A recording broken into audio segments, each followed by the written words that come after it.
हर हर महादेव दोस्तों, महाकाल भक्ति ज्ञान चैनल में आप सबका एक बार फिर से हार्दिक स्वागत है।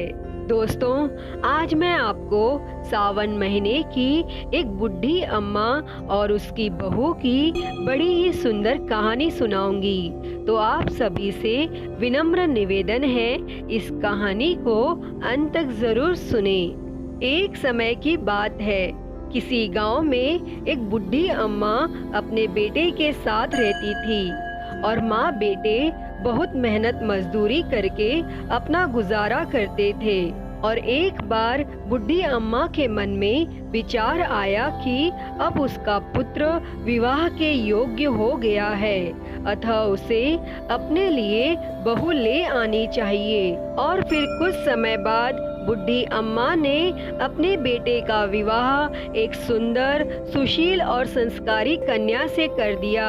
और बुढ़ी अम्मा की वह बहू नित्य प्रति जल्दी उठकर घर की साफ सफाई करती और भगवान शिव का अपने घर में ही पूजन करती। तब विवाह के कुछ समय बाद सावन का महीना आया और बुढ़ी अम्मा की बहू भगवान भोलेनाथ की अनन्य भक्त थी। तब उसके मन में यह विचार आया कि वह सावन के महीने में मंदिर जाकर शिवलिंग पर जल अर्पित करे। तब उसने अपने मन में आए विचार को अपनी सास से कहा, माता जी, सावन का महीना शुरू हो गया है और मैं शिव मंदिर जाकर पूजा पाठ करना चाहती हूँ तथा शिवलिंग पर जल अर्पित करना चाहती हूँ। लेकिन बुढ़ी अम्मा ने उसे मना कर दिया और कहा, घर में ही पूजा कर लो, मंदिर जाने से समय बर्बाद होगा, इतने समय में घर का सारा काम हो जाएगा।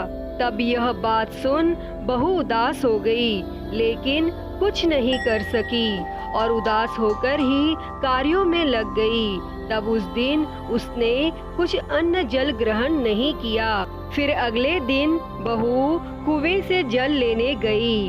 तब रास्ते में उसने देखा गांव की दो लड़कियां पूजा की थाली सजाकर मंदिर की ओर जा रही हैं। तब उसने उन्हें रोका और पूछा, तुम सब कहाँ जा रही हो?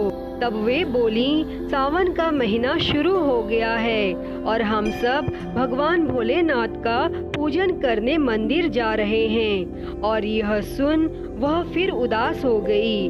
तब लड़कियों ने पूछा, आप क्यों उदास हो गई? तो वह बोली, भगवान शिव मेरे आराध्य हैं, लेकिन मेरी सास ने मुझे मंदिर जाकर पूजा करने से मना कर दिया। तब लड़कियां बोली, आप चिंता मत करो, हर रोज इसी समय पानी भरने आया करो और हमारे साथ मंदिर चलकर भगवान शिव की पूजा कर उन पर जल अर्पित किया करो। तब वह बोली, लेकिन मेरे पास पूजा की कोई सामग्री नहीं है और घर से लाऊंगी तो सास को पता चल जाएगा। तब लड़कियां बोली, कोई बात नहीं, आप हमारी पूजा की सामग्री से पूजन कर लेना। तब यह सुनकर वह बहुत खुश हुई और रोज उनके साथ मंदिर जाने लगी, जहाँ पर वह शिवलिंग पर जल चढ़ाती और भक्ति भाव से भोलेनाथ की पूजा करती और उनसे कहती, मैंने अपनी सास से यह बात छुपाई है, इसके लिए मुझे क्षमा कर दीजिएगा। और फिर ऐसे ही पूरा सावन का महीना बीत गया और सावन के अंतिम दिन उसने सोचा, पूरा महीना मैंने इन लड़कियों की पूजन सामग्री से पूजा करी है और आज तो मुझे अपना कुछ भोलेनाथ को अर्पित करना ही चाहिए। और ऐसा सोचकर उसने अपनी नाक से सोने की नथ उतारी और उसे धोकर शिवलिंग पर अर्पित कर दिया और पूजा कर घर आ गई। और घर आकर वह अपनी सास से नजर छुपाकर इधर उधर घूम रही थी, क्योंकि वह जानती थी कि उसकी नाक में नथ ना देखकर उसकी सास जरूर पूछेगी कि नथ कहाँ गई। और फिर ऐसे ही दोपहर हो गई। तभी अचानक सास की नजर उसकी नाक पर गई और नाक में नथनी न देखकर सास ने पूछा, बहू तुम्हारी नथ कहाँ है? तो वह बोली, माँ जी मुझे नहीं पता, शायद कहीं गिर गई होगी। तब सास बोली, अच्छा तो यह बताओ कि तुम आज कहाँ कहाँ गई थी और वहीं जाकर ढूंढ लेंगे। तब वह बोली, मैं सुबह पानी भरने गई थी, तब तक तो मेरी नाक में नथ थी और इसके बाद मैं उपले थापने गई थी। और सास बोली, चलो वहीं चलकर देखते हैं। और दोनों वहां पहुँचे जहां बहू ने उपले थापे थे। तब सास ने बहू से कहा, चलो अभी तोड़कर देखते हैं। फिर दोनों सास और बहू उपले तोड़ने में लग गई और जैसे ही दोनों ने उपले तोड़े, दोनों के उपलों में से एक एक नथ निकली। और यह देख सास बोली, नथ तो एक ही थी, यह दो कैसे हो गई? और फिर इसके बाद सास ने एक एक करके सारे उपले तोड़ने शुरू कर दिए और अब सास उपले तोड़ती जाए और उन सब में से नथ निकलती जाए। और यह देख सास ने बहू की ओर देखा और पूछा, यह क्या मांजरा है?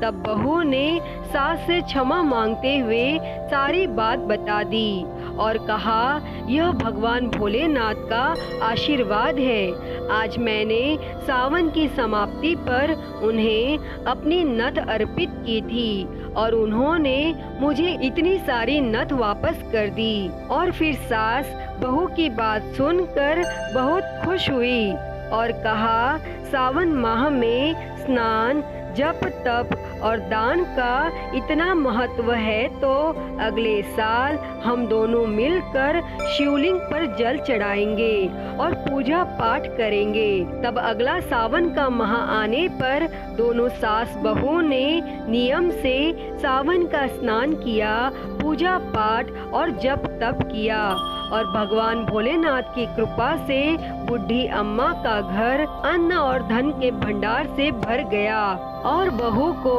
एक सुंदर पुत्र रत्न की प्राप्ति हुई। अतः हे भगवान भोलेनाथ जी, जैसी कृपा आपने बुढ़ी अम्मा और उसकी बहू पर करी, वैसी ही कृपा इस कहानी को कहते, सुनते और हुंकारा भरते सब पर करना।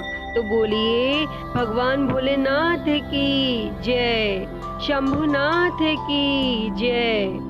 तो दोस्तों, यह थी सावन महीने की एक बड़ी ही सुंदर कहानी और यह कहानी आपको पसंद आई हो तो इस वीडियो को लाइक करें, ज्यादा से ज्यादा शेयर करें और कमेंट में ओम नमः शिवाय अवश्य लिखें। और अगर आप मेरे चैनल पर नए हैं तो मेरे चैनल को सब्सक्राइब कर नोटिफिकेशन बेल को जरूर ऑन कर लें। हर हर महादेव। धन्यवाद।